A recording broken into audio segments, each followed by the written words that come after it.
Então, os vetores são estrutura de dados que armazena aí, ó, ele aguarda esses dados aí, esses dados são guardados em forma de sequência, sequência de objetos, todos do mesmo tipo.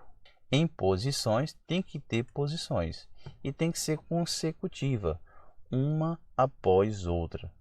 E esses vetores, quando utilizados lá na linguagem de programação C, Java, outra, por exemplo, ela utiliza o termo array, né? Esse nome array quer dizer vetor em inglês. Eu coloquei um exemplo de vetor aqui de forma em objeto, aqui as fases da vida. Cada fase ela vai ter um índice.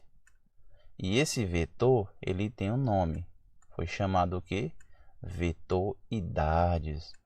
E aí nós temos o índice, índice 1, índice 2, índice 3 e o índice 4.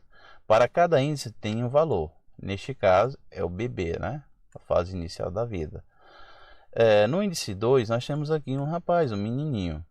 No índice 3 nós temos um rapaz, uma pessoa no seu modo adulto, digamos assim. E por último, nós temos o índice 4 com o valor velhice. Então isso aqui é um exemplo, né? É uma condição para que nós possamos compreender o que seria um vetor, né? Uma comparação. Eu posso também fazer uma analogia, se tratando de vetor, utilizando o exemplo que nós temos aqui, um prédio. Nesse caso, o prédio é uma estrutura composta. Composta, sim. O que seria o inverso de uma estrutura composta relacionada a prédio? Seria uma casa, né? Uma casa seria uma estrutura simples, mas um prédio é uma estrutura composta. Então, no todo o prédio há uma segmentação direta, então há divisões.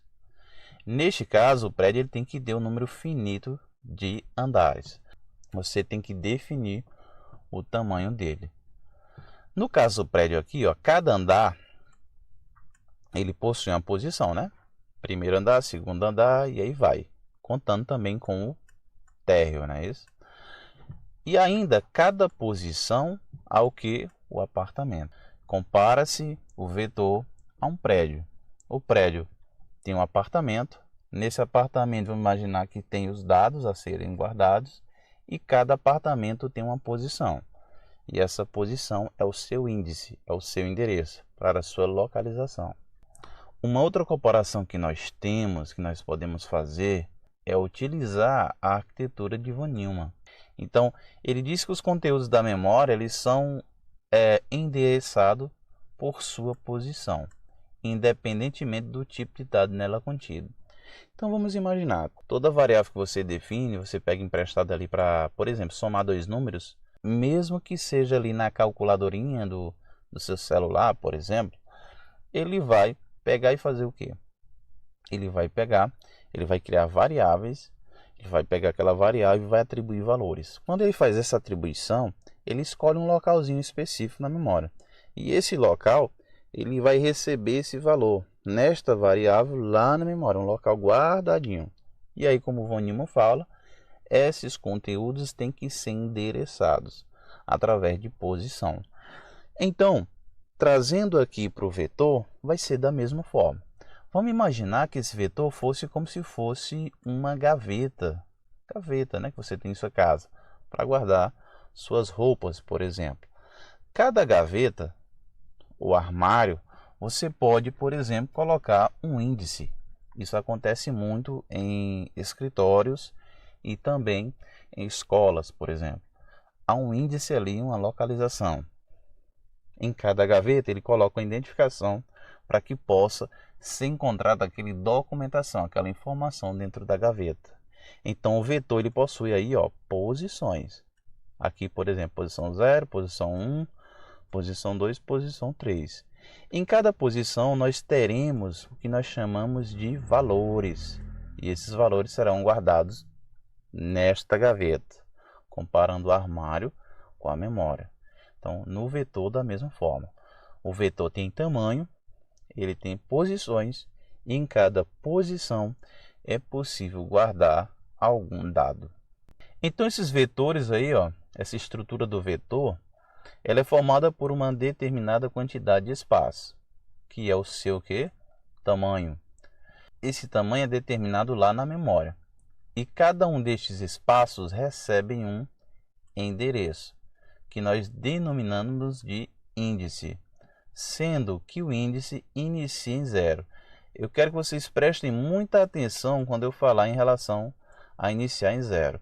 As linguagens de programação inicia realmente em 0, mas se tratando de Portugal, se tratando de pseudocódigos, nesse momento inicial de estudo, para que você possa aprender a lógica de programação, os algoritmos, os exemplos, os modelos que vão vindo aparecendo para você, ele vai vir na sua forma dessa posição iniciando em 1.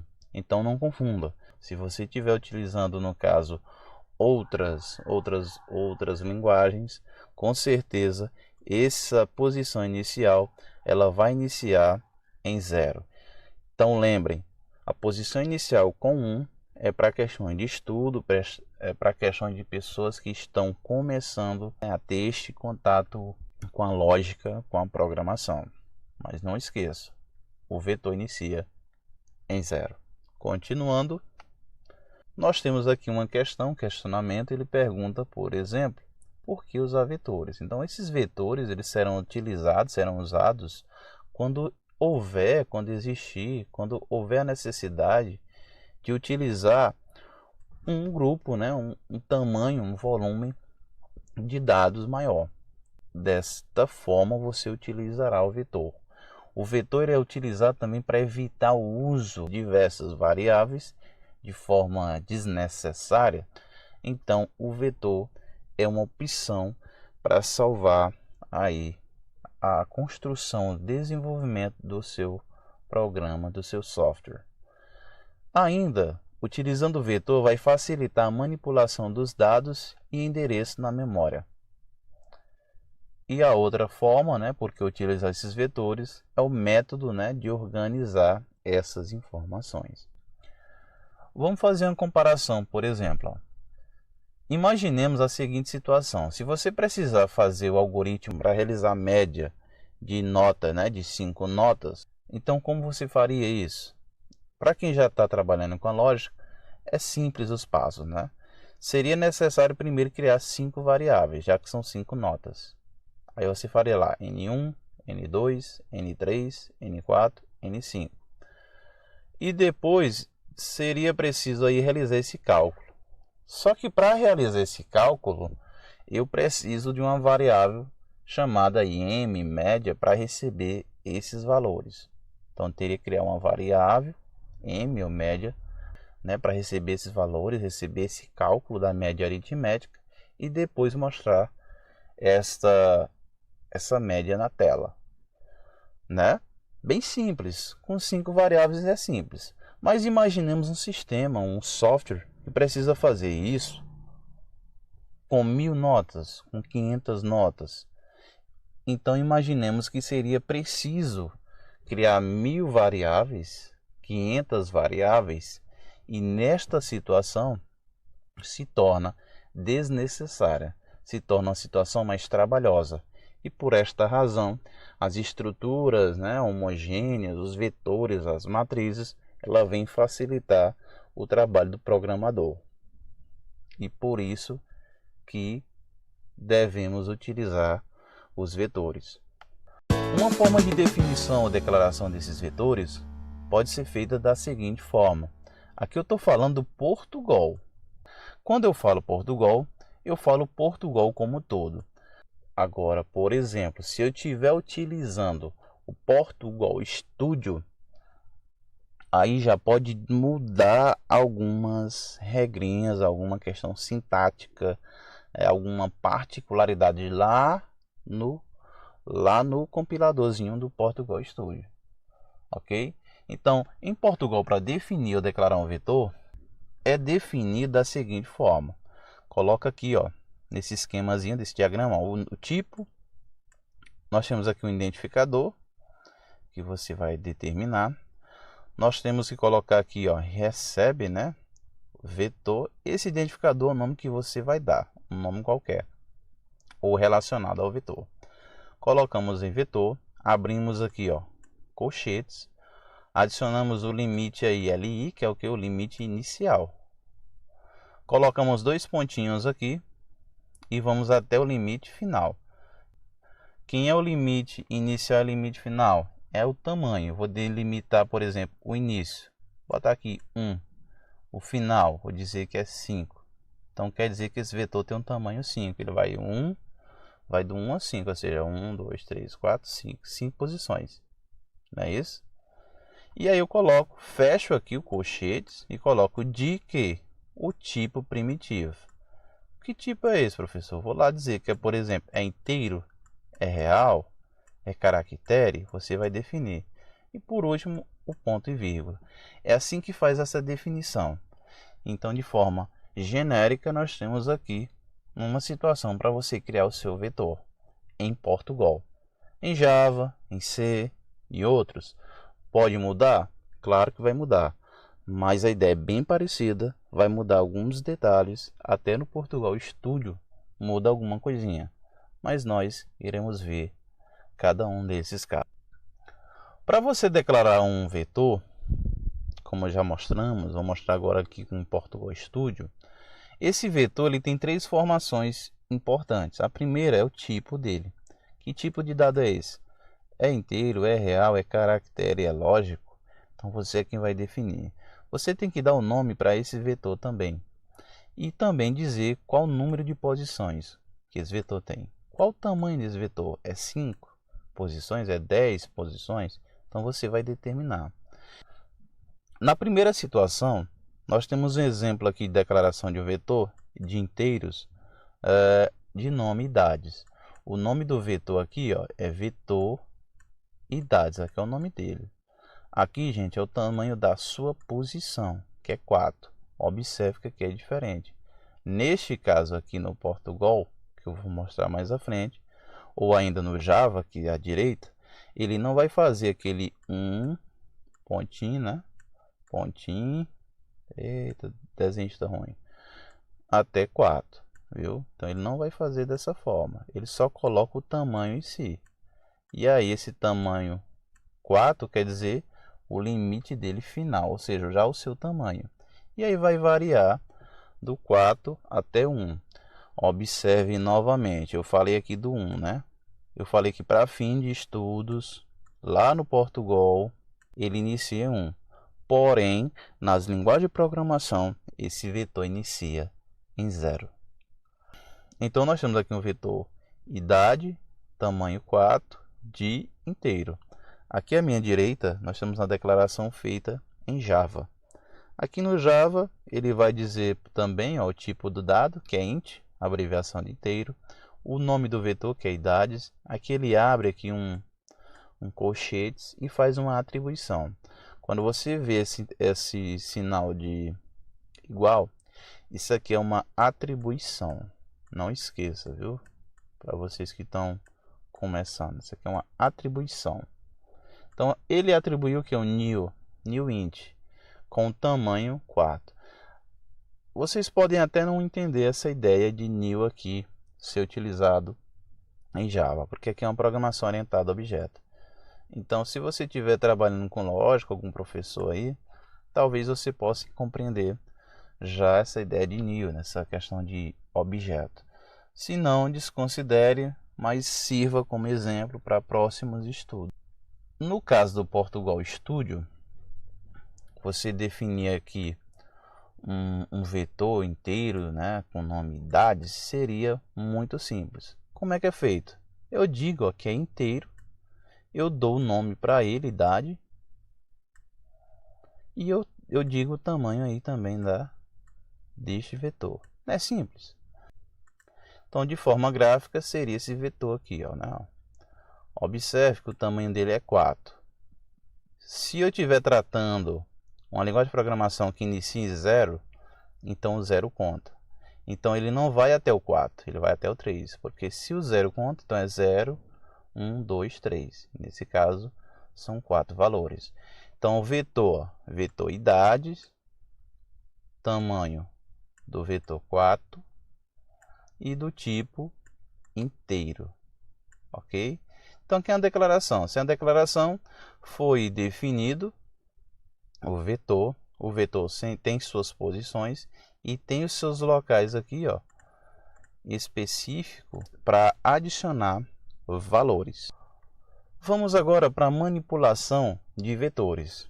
Para ajudar nessa compreensão dessa manipulação de vetores, eu vou usar o exemplo lá do prédio, não é isso? Então, vamos imaginar, por exemplo, este prédio, né? Ao imaginar o elevador de prédio, é capaz de acessar qualquer andar. Podemos ir até um andar específico, mas para a gente ir, nós devemos saber o que? O nome, o número, né? De fato é o número do andar. É assim que você vai. Às vezes você vai visitar um amigo em um prédio, por exemplo, e aí para você visitá-lo, você tem que ir utilizar o elevador, e para que esse elevador te leve até aquele andar que seu amigo mora. Então, da mesma forma, gente, para acessar um conteúdo, utilizando essa analogia entre o prédio, o elevador e os andares, vai acontecer também com os vetores. É isso? Se você pegar, por exemplo, esse vetor aqui, que eu vou chamar de prédio, se você desejar, por exemplo, ir lá no andar de número 5, no quinto andar, então, para você acessar esse quinto andar, o que você precisa? Caso você esteja lá no elevador, você vai acionar lá no painel. Quando você digitar neste quinto andar, então esse elevador vai lhe guiar, né? vai te levar até a essa posição que você deseja. E aí então você chega naquele andar desejado. Então, o processo de acesso ao um elemento no vetor vai se comparar a basicamente essa ideiazinha aqui que eu tentei fazer, essa analogia, essa comparação.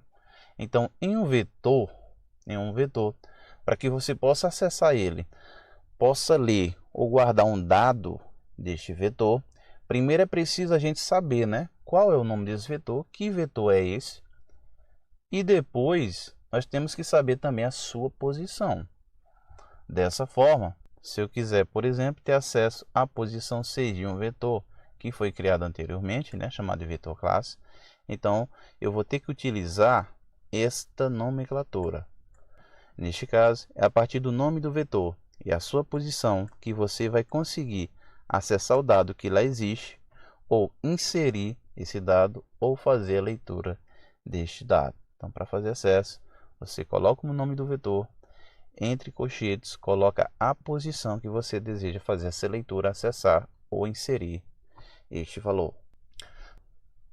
Para a gente fazer inserção, inserir um dado, adicionar um dado, é da mesma forma. Primeiro é preciso saber qual é o vetor. Depois devemos saber qual é a sua posição, para que em seguida nós teremos que usar uma operação de entrada. Aqui eu coloquei de duas formas, no Portugal Studio e no Visual G. Basicamente, se eu for utilizar muita coisa aqui daqui para frente, talvez utilizarei o Portugal Studio. Eu coloquei o Portugal Studio e o Visual G porque ele muda algumas coisas. Observem aqui, ó, a atribuição no Portugal Studio utilizado aqui, nesse caso é um símbolo de igual. Já no Visual G, ele utiliza o menor que em conjunto com um hífen, né? Por exemplo, para inserir um dado no Portugal Studio, bem parecido, vai mudar aí a questão da atribuição. Lembram aí, viu? Isso aqui é um sinal de atribuição. Esse igual usado como atribuição e essa setazinha usado como atribuir. Atribuir como? Como é que vai ser atribuído? Você coloca o nome do vetor, classe, vetor classe, coloca a posição que você deseja adicionar um valor. Aqui, ó, adicionar um valor. Em seguida, coloca aqui o sinal de igual, que é de atribuição, e adiciona aqui o valor desejado. No caso, é o número 28. Depois disso, de ser atribuído esse número 28 à posição 6, eu tenho que fazer uma leitura para garantir que esse dado 28 ele vai ser armazenado lá na memória. Eu coloco o comando leia. O que é esse comando leia? esse é um comando de entrada de dados. Quer dizer que vai armazenar esse valor na memória. Então vai ficar guardado na memória aquilo que foi atribuído. Vai guardar o que no vetor classe? Vai guardar o número 28 na posição 6, que foi atribuída nesta linha aqui acima. E por último, nós temos o comando escreva. Este comando escreva é um comando de saída. Esse comando ele mostra na tela. Ele vai mostrar na tela o quê? Ele vai mostrar na tela o vetor classe, mas apenas o valor que foi atribuído. Será mostrado na tela o valor de número 28. De forma gráfica, seria da mesma forma como mostra aqui, ó, abaixo. Nós temos um vetor classe, né? E nós queremos inserir um valor na posição 6. A sua posição 6 é essa. E aqui nós adicionamos aqui o valor 28. De forma visual, é como se acontecesse exatamente desta forma lá na memória RAM. E esse visual G é o mesmo algoritmo aqui. O que vai mudar é só a atribuição. Agora eu vou mostrar para vocês, nós faremos uma declaração de um vetor de inteiros, né, de nome e idades, e com atribuições, com inserções de valores. Neste caso, eu estou utilizando agora, neste momento, baseado aí no Portugal Studio. Por exemplo, um vetor idades, né, com tamanho, o tamanho do vetor é 4, e o tipo dele é o que? Inteiro, números inteiros. Neste caso, eu estou usando aí, né, a notação que o índice inicial ele é 0. Então, nós temos o vetor idade, com nome idade, com tamanho 4, do tipo aqui, inteiro. Ok? Como é que aconteceria isso lá no Portugal Studio? Essa aqui é a telinha, dei um print e botei a imagenzinha dela, né? Da mesma forma, temos o vetor aí, ó, do tipo inteiro. O nome deste vetor é idade e o seu tamanho é 4. Aqui abaixo, nessa parte, nós fizemos o que nós chamamos de atribuição. Eu não usei o comando leia, como eu mostrei no exemplo anterior. Neste caso, eu fiz a atribuição apenas na variável. Como é que eu faço uma atribuição? Como é que eu insiro um valor em um vetor? Eu uso o nome do vetor e eu tenho que dizer qual a posição aqui, ó, que eu quero inserir um dado. Neste caso, idade, né? O vetor idade na posição 0 vai receber o valor 10. O vetor idade na posição 1 recebe 12, na posição 2 recebe 15, na posição 3 recebe 20. Aqui abaixo, esse comando escreva, ele vai exibir valores na tela. Ou seja, esse 10, esse 12, esse 15 e esse 20 serão impressos exatamente dessa forma, nessa forminha de coluna, certo? E esse barra N, gente, é só uma quebra de linha, para que ele seja, esse vetor aqui, ó, que eu estou circulando aqui, né, passando esse retângulo, seja impresso dessa forma. Outro exemplo ainda de um vetor, só que nesse caso é um tipo do tipo cadeia, de tipo nome ou nomes, e também com atribuições. Olha, vetor, ó, nomes, tamanho 5 do tipo cadeia. O que é cadeia? A cadeia é um tipo de dado. É um tipo de dado que é em conjunto de caracteres. Quando for caractere, ele assume só apenas um valor de caractere. Quando for 2 ou mais, aí tem que utilizar o cadeia. Senão não ia dar para colocar o nome João, Maria, Eva ou outro nome em extensão. Temos aqui as posições e nós temos aí os valores. No Portugal Studio, acontece dessa forma. Nós temos aqui o vetor nomes, é isso, vetor nomes do tipo cadeia, o tamanho é 4, e aqui abaixo também nós temos as atribuições. Para cada índice, da mesma forma que está na situação visual, está aqui no código. E abaixo aqui, ó, será impresso esses valores aqui na tela. Eu sempre vou tentar mostrar para vocês tanto a questão do código, do procedimento em si, da programação, E também vou tentar colocar essa forma visual, essa forma de figura, de imagem, para que você possa compreender o que está acontecendo no código e aqui e relacionar aqui com a imagem. E aqui eu trago para vocês um exemplo de um algoritmo de média de notas, né? E aí eu volto lá no questionamento que eu fiz no início. Por exemplo, como construir um algoritmo para realizar a média de 5 notas? Eu falei para vocês, né? Declara 5 variáveis para as 5 notas e uma para a média. Realiza-se a questão da média aritmética, e eu acho que vocês sabem fazer isso, que isso é um cálculo matemático. Por exemplo, vai ser dessa forma, né? Ó, a média ela vai ser igual a quem? Igual a soma de todas as notas dividido, né, pelo número delas. Quem são a nota? Nota 1, nota 2, nota 3, nota 4, nota 5. Dividido por quem? Pelo número das 5 notas. É assim que a gente obtém a nossa média. Lá no Portugal Studio acontece dessa forma. Você vai declarar real, porque nota é real, porque é decimal. Eu tiro 6, mas eu posso tirar 6.2, 6,5, e aí vai. Vocês compreendem, né? Então coloquei nota 1, nota 2, nota 3, nota 4 e nota 5. E também declarei a média. Aqui eu coloquei um comando escreva para digitar o valor. Digite a primeira nota, nota 1. Aí você vem aqui e digita. Leia. Esse leia para guardar na memória. Então vai ser guardado na memória este valor que foi digitado. E aí ele vai fazer todos esses passos para cada nota que você digitar. Você digita, guarda na memória, digita, guarda na memória, até que quando chega nesta linha, que aqui é o processamento, ele vai fazer o cálculo. A média recebe quem? Esse aqui que a gente mostrou, né? N1 mais N2 mais N3 mais N4 mais N5 dividido pelo número de notas. Quantas notas são? São 5. Divide por 5. E por último, depois realizado esse cálculo, eu vou devolver o resultado nesse escreva. Eu vou colocar uma mensagem. Essa parte laranja aqui, ó, vai aparecer na tela.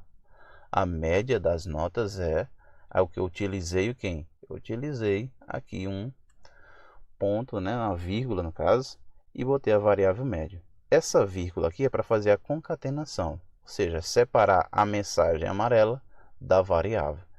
E então retornará o valor. Ou seja, é um programa bem simples, é um programa fácil de se compreender, mas se fosse preciso, por exemplo, fazer uma média de notas de 500 notas, de 1000 notas, já pensou aqui nós fazer 1000 variáveis? Então se torna desnecessário. Por isso nós temos o uso do vetor. Entendem? Então vamos ver como acontece isso utilizando mais notas em um vetor. Vamos lá. Então como é que acontece? Eu declarei aí um vetor, ó, nota, aqui está 500, mas é só 50. Então declarei um vetor notas e aí nós temos os índices até chegar no 49. Por que é 49 aqui nessa situação? Porque o vetor iniciou em 0. Se o 0 conta, 49 é 50. Se eu tivesse colocado aqui iniciado em 1, aqui seria 50. Então eu declarei aqui, ó, as variáveis reais, a soma, né, já que vou somar valores decimais, a média. Esse real nota vai ser meu vetor, ó, vetor nota do tipo real com tamanho, né, 50. E o inteiro i. Esse i vou já explicar para que serve ele. O i, essa variável eu iniciei em 0. Por que eu iniciei em 0? Porque se não eu iniciasse ele como 0, ia dar um probleminha no código. Assim também como a soma, porque lá abaixo eles não estão sendo, eles vão precisar dos valores lá abaixo. Eu utilizei a estrutura de repetição chamada enquanto aqui, ó. E o algoritmo aqui, a leitura é o seguinte, ó. Enquanto esse meu i, que eu declarei aqui como 0, for menor do que 50, ou seja, o meu vetor, o meu maior vetor é 49, né? Então, quando ele for de 0 até 49, ele vai fazer isso aqui, ó. escreva. Ele vai botar assim, ó, escreva, digite uma nota. Então você vai fazer o que? Vai digitar essa nota 50 vezes. Você vai digitar um valor, vamos dizer que eu digitei o valor 7. Quando eu digito esse valor 7 aqui, ó, ele vai passar lá para leia. Só que o leia aqui, ele vai armazenar no vetor nota, certo? Ele vai armazenar no vetor nota na posição i. Quem é o i? O primeiro valor de i, esse exemplo aqui, ó. O primeiro valor de i. Quem é i? É 0.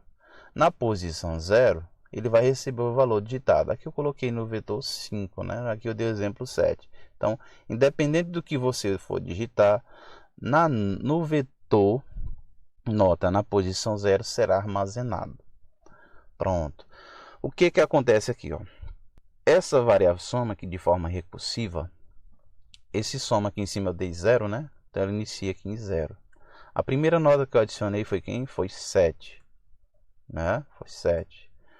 Essa nota i, quem é o meu primeiro i? É 0. Então, se eu digitei 7, fica 7 aqui. Essa soma aqui vai receber 0 mais 7. Então, ele está somando a nota. Para que serve esse soma aqui? Para acumular. Ele vai acumular as notas aí inseridas. Toda vez que você for digitando a nota, ele vai somando aí, somando, até chegar lá na última nota e dar um resultado geral. Pronto. Para que é esse i recebe i mais 1? Esse i que recebe i mais 1 é o que nós chamamos de contador. Esse contador é para satisfazer quem? Aqui o enquanto. Como satisfazer? Satisfazer no sentido de fazer o teste. O meu i inicial não era 0, não é isso? Então aqui ele vai somar. Esse i vai ser igual a quem? 0 mais 1, ou seja, ele vai ser 1 agora. Então ele volta aqui para cima e faz o teste de novo. I, quem é i agora? É 1. I é menor do que 50, então ele vai fazer isso novamente. O que que acontece, gente? Isso aqui é um loop. Ele vai fazer esse círculo aqui, né? Ele vai fazer esse giro aqui 50 vezes, certo? Então, nessas 50 vezes, ele vai girar. Você vai digitar um valor para a nota. E todas as vezes que mudar de forma consecutiva esse índice i, ele vai digitar um valor para cada índice do vetor. Quando esse i aqui, ó, for 50, ele vai ser o teste falso. Por exemplo, vamos imaginar que chegou numa situação que esse i é 50. Então 50 é menor do que 50? Não. Então o que que acontece? Esse grupo de comando aqui, ó, desta chave para essa, ele vai pular esse ciclo, né? Esse laço de repetição. Ele vai prosseguir o programa e neste caso vai realizar a média. Quem é a média? Foi a soma de todas aquelas notas que ele acumulou aqui, ó, dentro do enquanto, dividido pelo número delas. Quando eu fizer isso, ele vai me vai retornar essa média aritmética. E aqui abaixo escreva, eu vou mostrar na tela qual foi a média dessas 50 notas. Espero que tenham entendido. Então é isso. Valeu. Tchau, tchau. Caso tenha atividade, responda.